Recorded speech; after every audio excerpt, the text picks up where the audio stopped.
respect the fact that we're in business with each other because we respect each other's lane and know, like, I know he's really good at what he does and he knows I'm really good at what I do. So we found the solution in just getting out of each other's way and letting both of us roll in our departments. And oftentimes if someone comes to me and asks me my opinion on something that's in his department, I'll say, hey, these are my thoughts, but I would touch base with Oliver because he runs that. So we've just learned to get out of each other's way. A couple thoughts I would have on that is one, finding partners with complementary but opposite skill sets so that you can bounce off each other and share different perspectives. Two, respecting each other's lanes, right? Like if it's in my lane, usually he's going to default to whatever my decision is, and vice versa. If it's in his lane, I'm going to default to whatever his decision is. Welcome to Grow Think Tank. This is the one and only place where you will get insight from the founders and the CEOs of the fastest growing privately held companies. I am the host. My name is Gene Hammett. I help leaders and their teams navigate the defining moments of their growth. Are you ready to grow? When you have co-founders, you have a built-in partner, so to speak. You have someone that you can bounce your ideas off of, and also complement your skill set. It's great when it works great, but it's also very difficult to have partners and co-founders work cohesively together for a long period of time. Now, today we're going to uncover some of the magic behind making partnerships work. I'm going to do a series of these, so stay tuned for more than just this one episode on partnership because I want multiple perspectives. Today I'm talking with Sam Khorramian and Oliver Graff with Big Block Realty. They were on the Inc. list 3 years running at really astronomical pace. I'm going to look at my notes. In 2018, they were 33. In 2017, they were 31. In 2016, they were 26. That just run rate of 3 years of growth like that. And then 3 years before that. So 6 years of growth, they really were able to get it to work together as co-founders. Now, what we're going to be talking about today, and I love this part of the conversation, is about how to argue and commit, how to really take a difficult situation where you have opposing thoughts, you have great ideas maybe on both sides, different perspectives of what we should do next, and you have to argue it out and then commit to move forward as partners without ego, and really how to grow the business through that co-founder relationship. Thanks for tuning in here to Grow Think Tank. Really excited about sharing this with you. And before you run, I have done so many interviews over the last few weeks. I have such an exciting time to share with you that those interviews have been organized into the 12 core principles of fast growth companies. So all you have to do to get that is go to genehammett.com/worksheet. So you can get the 12 principles, and I've been able to go in there and find which episodes will align to each individual episode. When you subscribe to Grow Think Tank, you will find exactly what you need so that you can move forward. And many of them haven't been published yet, depending on when you're hearing this, but you can tune in to the date that means the most to you. So stay tuned now for the interview with Sam and Oliver at Big Block Realty. Hi guys, how are you? Doing well. Thanks for having us on, Gene. Excited to be here. Thank you. Thanks, Sam and Oliver. Well, I'm with the co-founders of Big Block Realty, which really impressive growth. I've already kind of shared some of those numbers with you. I want to kick this off and let you kind of bring our audience into it. Why did you guys have to start this business?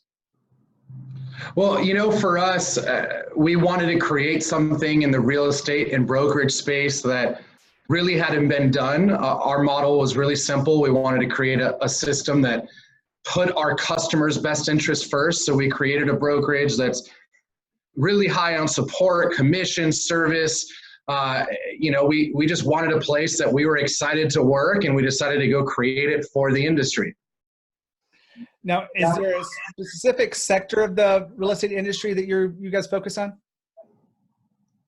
Yeah, we're in the real estate brokerage space. So we started a real estate brokerage. Residential real estate. And we started with 0 agents. Today we have 1,000 agents that work at the company. Now, that's what's really impressive about your growth. And so when I think about this, and one reason why I want to have you guys on, you guys, I don't know, have you been lifelong friends and this just started to start a business together, or how'd you actually meet before the business? Yeah, we met in college, actually, in a fraternity, funny enough, and we were both very entrepreneurial and kind of just had that in common. So had a lot of just conversations around business. We both were also in sales at the time, so we were selling cell phones in the mall. That's kind of how we started down the path of direct sales. And we used to compete. He managed a kiosk right down the mall floor from where I did. So we used to compete. We used to always collaborate too. Like, okay, this person's coming. They were interested, but I couldn't close them. Here's some hot buttons, this and that, so that he could try to close them. And just always had that in common. And ever since college, we've started a number of businesses, actually. Even while in college, we started a few businesses. So it was just, we've just kind of always had that. Well, I know it works for some people, and that's one reason why I want to have you guys on the show to talk about, how do you make this work? So what are the advantages that you saw in the beginning to having co-founders? Oliver and I are very yin to each other's yang, if that makes sense. Oliver is detail oriented. He's good at numbers. He's very analytical. I'm the exact opposite. I'm kind of, more out there with the ideas on the sales side. So we just really supported each other well. And we learned that we could go twice as far, twice as fast, maybe even faster if we leveraged each other's skill sets. Well, I'm going to have to pick up my pencil. The really is impressive to know how fast you're going with, and I understand that yin and yang aspects. Has there been anything where you guys have had trouble disagreeing with one to see the other's ways perspective? Yes.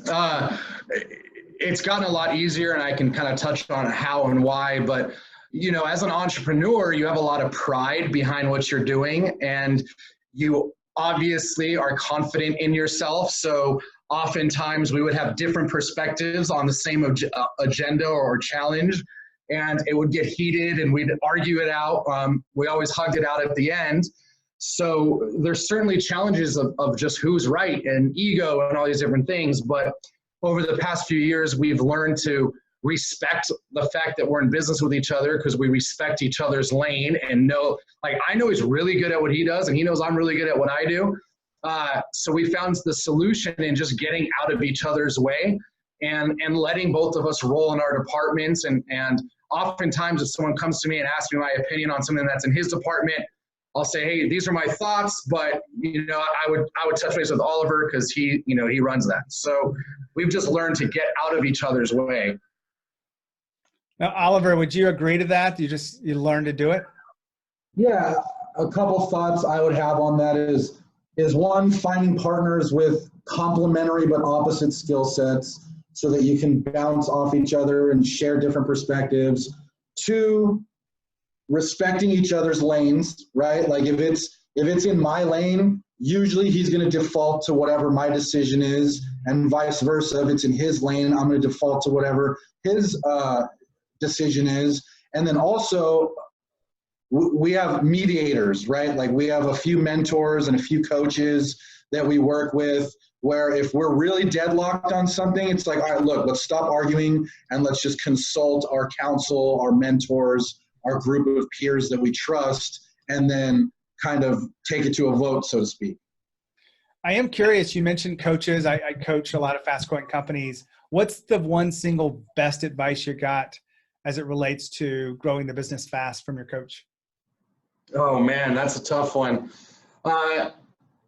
I think my perspective, yours might be different, but our main coach that we've coached with for the longest time taught us that the biggest lever you can have in business is conversion. It's sales. It's the ability to get people to feel comfortable and confident. So one of the things that we've done really well is we focus very heavily in our sales department and teaching and coaching our people how to have effective communication and conversations that get people to make the decision to work with us at a much greater rate than our competition. So we really do believe that conversion is the single most important part of any organization. Yeah.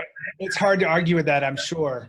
A little more tactical, right? Like at the beginning, we didn't know where to focus. We just knew we wanted to attract everyone, and we were getting a lot of interest from out of state. We were getting a lot of interest from different markets and this and that. And we were kind of running in different directions and not really knowing what to explore and how to explore it. And one of our coaches, the same guy that Sam was just talking about, was basically like, get to 1,000 agents in San Diego. Don't even think about leaving San Diego. Just focus on San Diego and then branch out and worry about those other markets and different things, because that way you'll have a strong base, you'll have a proven concept, you'll have worked out all the kinks, and then you can just take that into different markets. Smart advice too, because most businesses are too distracted. And I'm sure that having that level of focus has contributed to the growth of the company, would you say? Big time. Yeah. We learned that every time you say yes to something, you're saying no to something else. And as entrepreneurs, we like to say yes because it's fun. But, Mike Ferry taught us to really learn to say no and focus on what matters. Let's pause right here for a second. We are students. I talked with them a little bit after the camera was rolling, and we talked about the importance of investing in themselves and going to different groups and different ways of seeing things. These guys are really investing heavily into the business, but also themselves, because they know how important it is. Now, do you think there's a correlation between that level of investment and the amount that they're growing and the pace that they're growing? I see it all the time. So you want to continue to invest in yourselves, and that really is important for you to grow as a person and grow as a leader. I work with a lot of high growth leaders so that they become better leaders. And I've seen the power and the impact that investing in yourself has.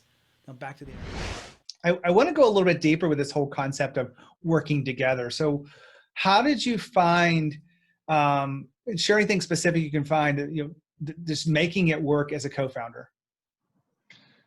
Well, outside of respecting each other's lanes, Oliver and I still to this day, we spend a lot of time outside of the office in one of two categories. One, we go to a lot of events. We're in really high-level mastermind groups. We have a lot of coaches and consultants. We are students, and we're students together. So we go to events together, we learn together, we come back, we strategize together, and that always rekindles the excitement, rekindles the romance behind what we're doing, and helps us stay focused.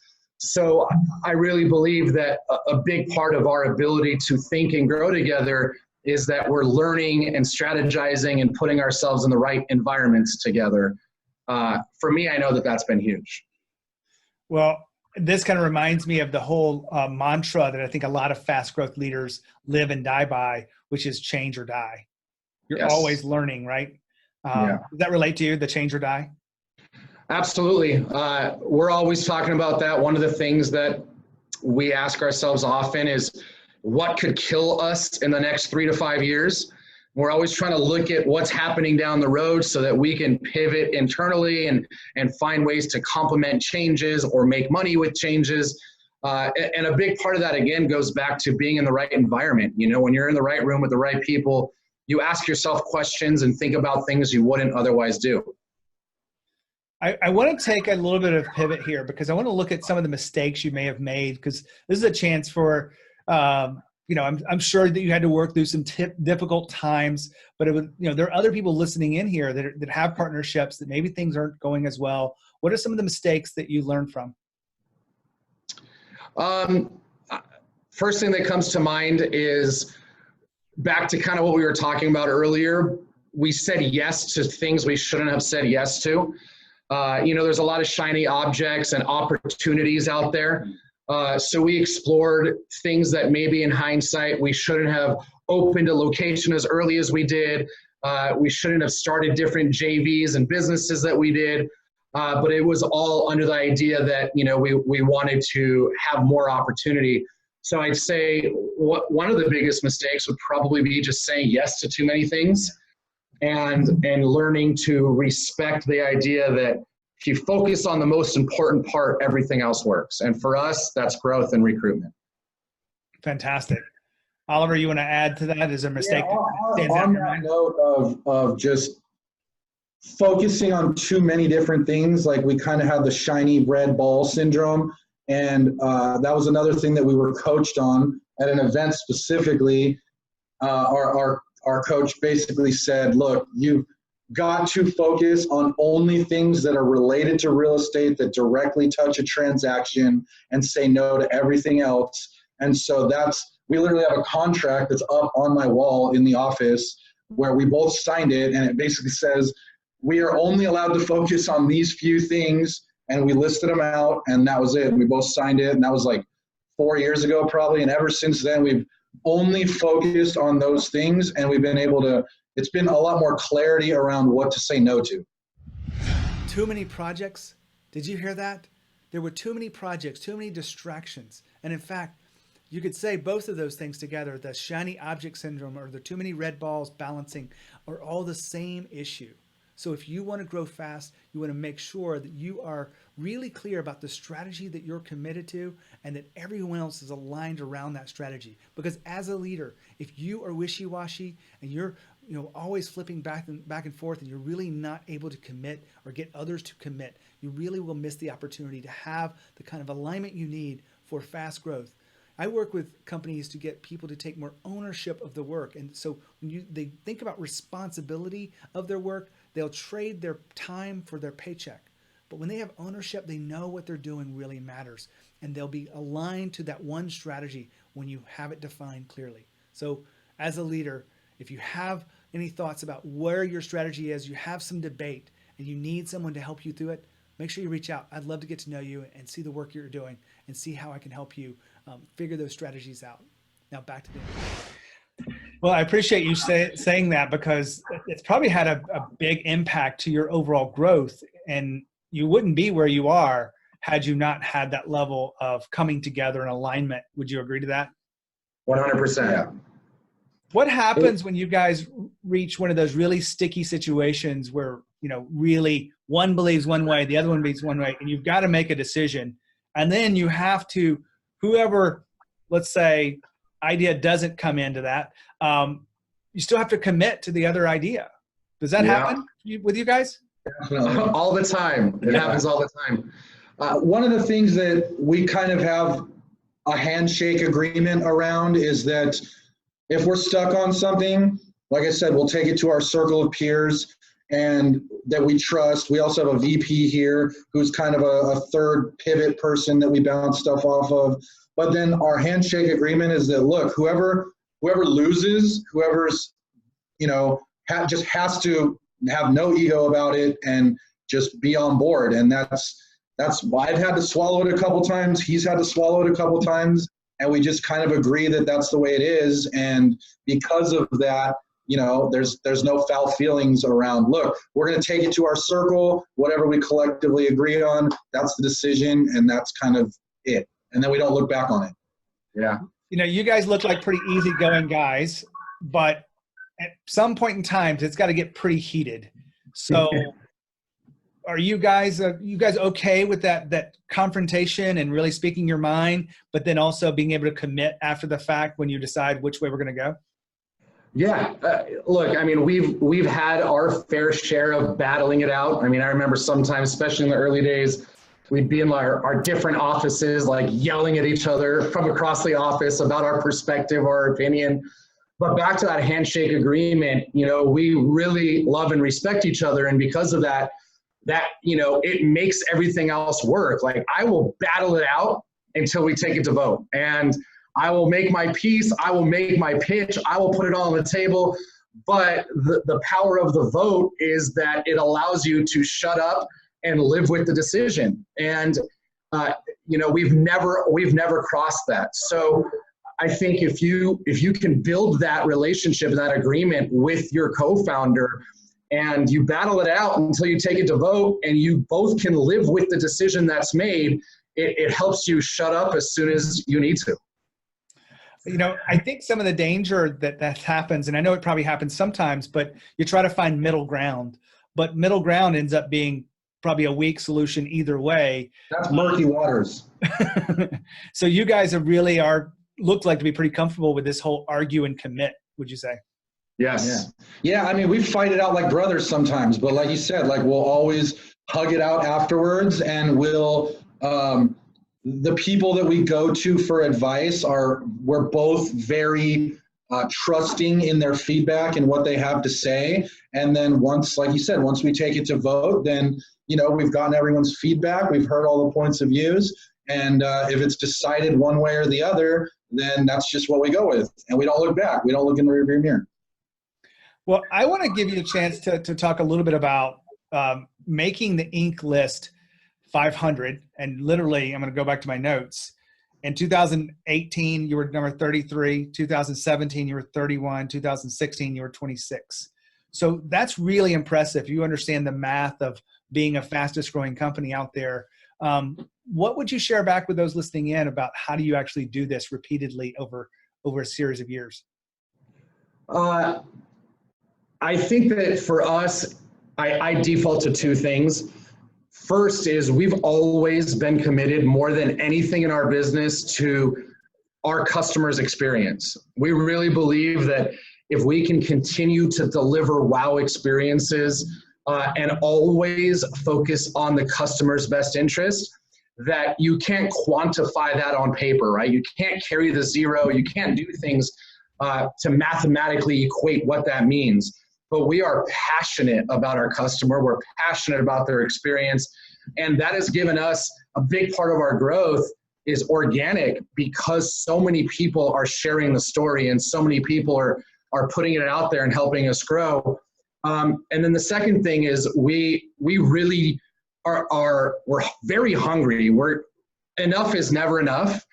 And always thinking about how we can continue to have exponential growth causes us to think about things that we probably wouldn't if we were okay with small growth or mediocre growth. Like we always want to be 10xing, and that causes us to look at things differently.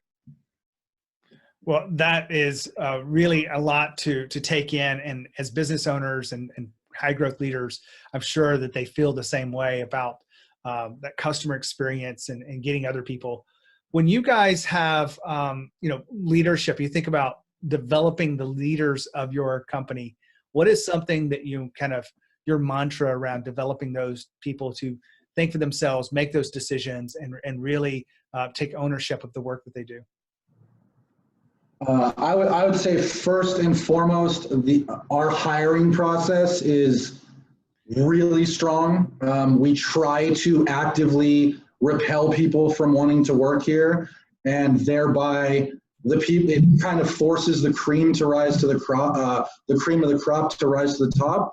So we're able to attract really good talent. One, so just being able to trust those people to go out and execute is huge. Yeah, and just to piggyback off of that, one of the things that we always say internally is, we believe that the more we empower our people to be able to make decisions and make mistakes, the quicker we can move the company.